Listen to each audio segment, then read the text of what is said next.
Welcome, everybody, to this free PRNEWS LinkedIn chat. Before we introduce our guest, I want to mention to those of you watching us live today that you should send us your questions while we're going on. We'd love to include them in the chat. Now to our guest, Marissa Nance. She is the founder of Native Tongue Communications, which is the first minority certified and female certified media and marketing agency dedicated to helping brands authentically connect with diverse audiences.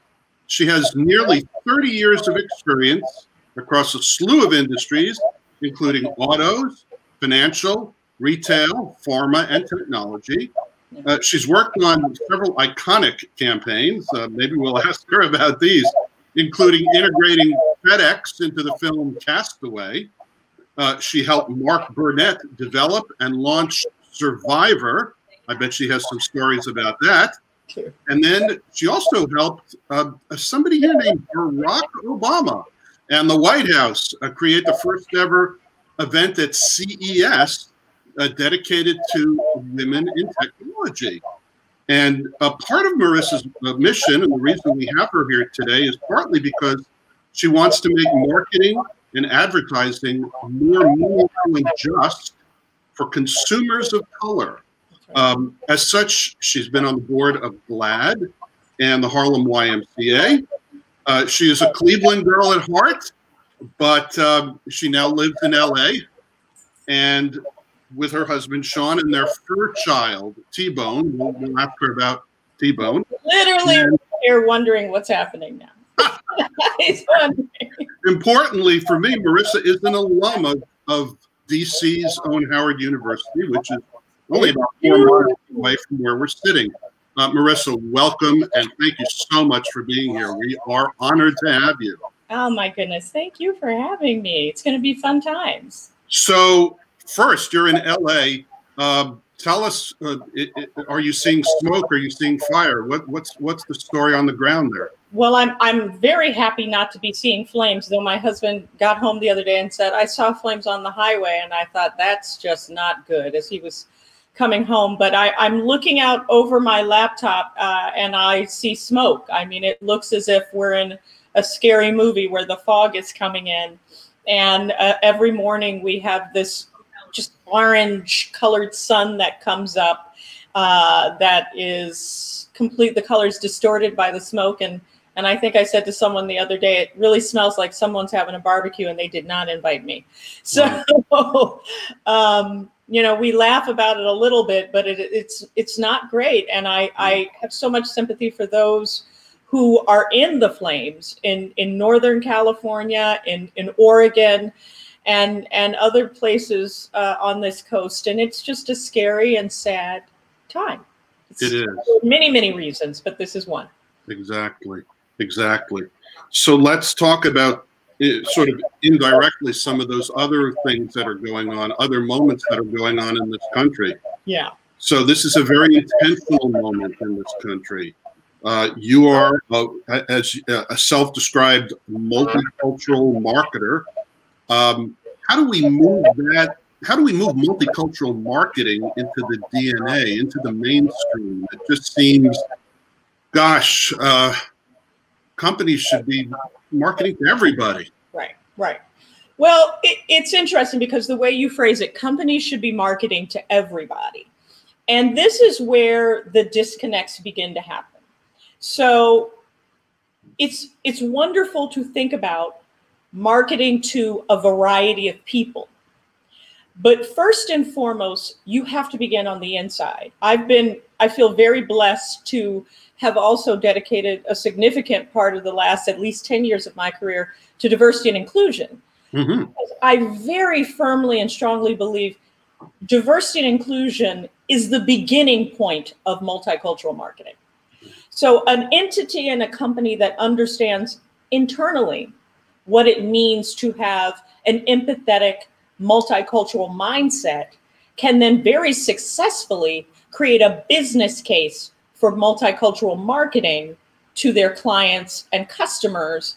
And generally what I have seen, that yields profit. And I think everyone's very happy with that. But I find a lot of times if I work with an entity and I don't, it's homogeneous, it is not as diverse as it could be internally. When I come in as an apostle for and of these communities that I think they should reach, there's a wall. And it's hard to blame someone. You are who you are. You understand what you understand.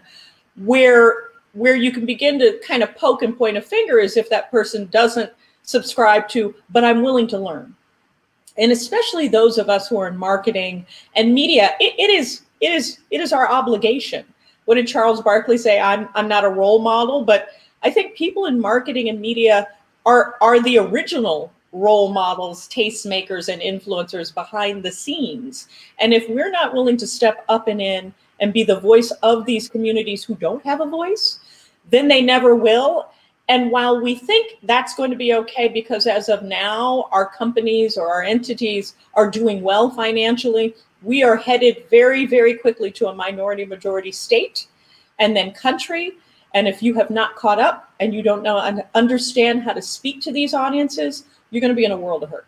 You're going to be in a world of hurt. So the first thing I say is please look internally, talk and work with your diversity and inclusion teams. Just because they're HR and you're marketing doesn't mean the two can't meet. It's something we've done and worked with in my company and with my brand for many, many years, and it proves to be very successful. And Marissa, we meet at a cocktail party, let's say, and of course we're standing 6 feet apart. And you tell me some of the things that you just said in that answer, and I say, gee, you know, my company really could use a look at its diversity. We're not a diverse company, and we're not hiring now because we have a freeze. Right. What's your counsel? And there's a word I used earlier, and that word is empathy. Mm-hmm. So someone being open to being empathetic is the first step. I tell people all the time, I identify as an African-American female and have my entire life and foresee to until I'm not here on this planet. Having said that, in this 30-year career, I've had incredible success marketing to Caucasian men, Hispanic women, people who don't look and sound like me. And I feel like if I toot my own horn, it's because I can be empathetic. It's because I'm willing to understand who they are and how they think, even if it doesn't match my construct, even if it's not how I think or who I am. And that is the root of successful marketing. That is the root of being able to successfully touch and engage an audience, being able to put yourself in their shoes, if only for a moment, and be empathetic to who they are so that you're willing to speak to them in a way they want to be spoken to. That's the secret sauce right there. I mean, we can finish it all. I don't have a job anymore. You don't need me anymore. There's your secret sauce. Speak to people the way they want to be spoken to. If you do that, it's amazing how many doors can open. So, you know, working off that theme, Marissa, we're in month 6 of the pandemic now. How have your conversations or brand conversations changed, or have they, here in month 6 of the pandemic? And tell us what you recommend now to your clients and companies that you work with about talking to people at this moment. Yeah. So I'm going to bucket this in 3 things, 3 thoughts for you. The first, and it's a little self-serving, but it's extraordinarily true, and it's sadly true. Communities of color are suffering, period. End of story. Disproportionately. Period. End of story. Okay. And so in speaking to them and going back to build on this conversation, that empathy, not only should you have empathy, but you should follow through. So if you decide, I hear you and I'm empathetic to the fact that these communities are suffering, I want to go and speak to them. Well, follow through with that. Don't just go and say what then you want to say. You have to say what you believe they want to hear and find that mutual point that is beneficial for you both. Don't just assume by going out and writing a check or saying, I made a donation. That's not going to move the needle. So take that empathy one step further. Don't just walk the walk, talk the talk. I think the other thing I would say as we look at times of COVID are the shift in relationships. Marketing in and of itself, at its core, in its DNA, is about relationship building, right? Whether it be intimate or digitally, which can be intimate, I guess is where I'm heading. So understanding how you can shift your intimacies with your consumers and your clients. In multicultural marketing, it overserves with engagement and experiential and events. That's just a place where communities of color, again, feel more like a community when they're together. If you can't do that in times of COVID, we're working to find ways that you can still have that intimate sense of community and connection, more than 6 feet, digitally, even around the world and around the globe, and make people feel heard and seen, even if they are in their house. And I think the third bucket, I would say, and this is probably for any time, but especially now, is patience.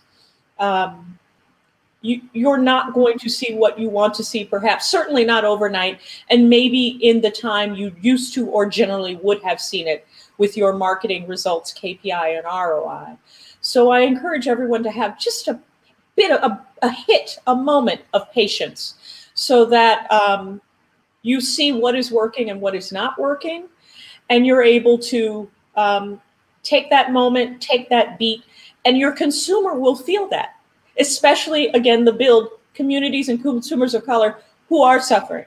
They will feel you take that beat through that empathy and understand what you're doing is intimate and personal, and they can have an authentic and truthful connection with you and your brand. And can companies that aren't particularly diverse now find that kind of intimacy? Yes. So the short answer, yes, yes. Is it possible to do what I just described? Yes. Again, with patience, with the right people. So see, everything in life goes round and round and round, and it goes back to either bringing the right people to the table, right? That's the expression. So internally, you may say you don't have a diverse workforce, but have you really looked? Have you really opened your eyes to see the level of skill and workforce you have at your disposal that you can lean into in these times? I know you're not hiring, but who is there that you can lean into? There may be a hidden gem you never knew, you never thought to consider. And then there are, and there's been a lot of conversation about this, especially in our world in marketing and advertising, and the lack of representation in such. And I'm not going to pretend to sugarcoat anything. It is absolutely true. I tell people the name of my memoir would be The Only Chip in the Cookie, because there were many, many rooms and many, many times I was that only chip. But I exist, and I take a pride in the fact that Native Tongue, we are a tapestry of chips. We are a tapestry of chips and opinions and mindset and ideas and opinions and expertise and skill set. So if you seek, you'll find not just a Native Tongue, but I know many, many others who are out there. We could spend all of our time, and I could give you a list of these wonderful organizations that are run for, by, and about people of color that can be that support and that stepping stone and that assistance a company would need. You know, it's, as you know, it's Hispanic Heritage Month, and I know that you are a multicultural marketer, and I know you've worked in the Latinx market. What are you seeing in that market? What are some of the trends and developments in that market at this time? It's interesting because one of the things, and it's going to be universal for people of color and communities of color, but let's focus on our sisters and brothers who are Latinos. And it is the recognition of these communities. And what I'm really eager to do, and for someone to step up and in and take a piece of, is continue that. It should not take these civil, the civil uneasiness that's going on in our communities, or COVID, or the many other things that are happening, for us to open our eyes and realize that our Latino brothers and sisters are out there at the front line, and they are doing the jobs and they have the expertise and the capabilities that many of us overlook. And there should not be a reason that they are invisible. And how do we work to make them visible? And now is that time. I think now is the time people are open to those conversations, because I think it's important to recognize these communities, these people, these families who sometimes feel, again, left out, unheard, uncared for, unloved. And so if we're able to seize this moment and seize any small bit of compassion and that patience, there it goes again, that we've all hopefully begun to develop during this time of COVID, I encourage us all to remember those around us who sometimes may feel invisible, but should be very visible to us, and they should be celebrated and they should be highlighted. Great. You know, we each week on this free LinkedIn live chat, we look at a couple of articles that have been in PR News and elsewhere. The two articles, and I'm sure Nicole, my colleague, will put them up on the screen pretty soon. The first one talks about the Oscars and the diversity commitment they just made. And I know you're out in LA, and I know you used to work with Mark Burnett, and so you're very, very aware of the Oscars and its problem with diversity and inclusion. And the other article that we're going to bring up, which was not in PR News, is one that talks about 17 companies that have taken a pledge to hire a Black board of director position in the next year. As a marketer, what is your take on these two things? Well, I don't want to seem self-serving, but since I'm a marketer, let me market myself and say, pick me. Pick me. Pick me. I'm happy to sit. I would be a fabulous addition, a valuable and fabulous addition to anyone's board. So let me pick me. Oh. But now, moving past that, I am a marketer. So let me market myself. but let's start with, well, let's stay on the board for a moment. And I love a build in a conversation, right? So a few minutes ago, we talked about, will this continue to ring true? We're in a time of COVID, and many of us are saying a lot of things because we feel like we have to, and especially now that we've gone to these civil engagements that are happening, and Black Lives Matter, and many conversations that are echoing and swirling around us. And so we've got a lot of companies that are saying, we're going to do this. And in my diversity and inclusion work, we work with two words. We work with recruitment, that's very obvious, but probably the more important word is retainment. It's a word I've made up, right? You've got recruitment and you've got retainment.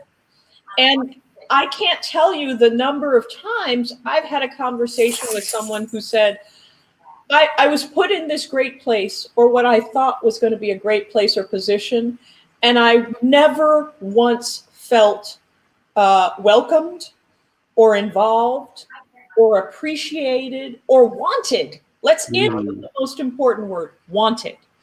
So you make this pledge, and it's a fantastic one to make, but walking the walk versus talking the talk, there's the rub.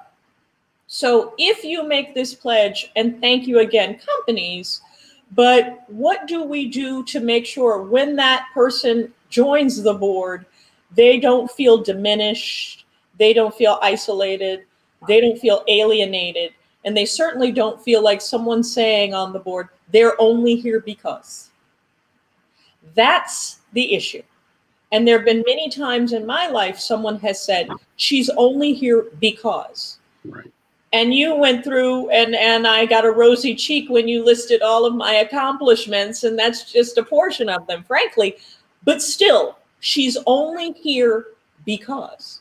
So I encourage each of those companies and all of those boards to have a game plan. Anyone should have a game plan. A lot of people who know me know I come from a family of professional athletes. So my dad played football. I have an uncle, distant cousin who's playing on the Cavs now. Go Cleveland, go Cavs. So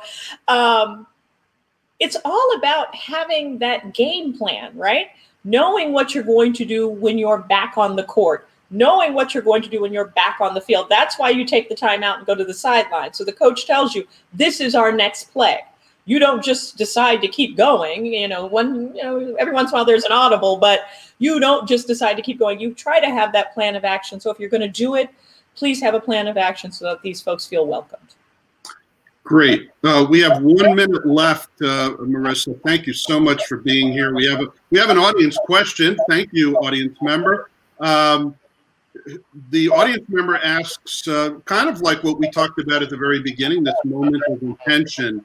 Do you think now is finally the time when companies will, in fact, be more diverse and be more diverse in their marketing efforts? Do you think this time is a time to grab on?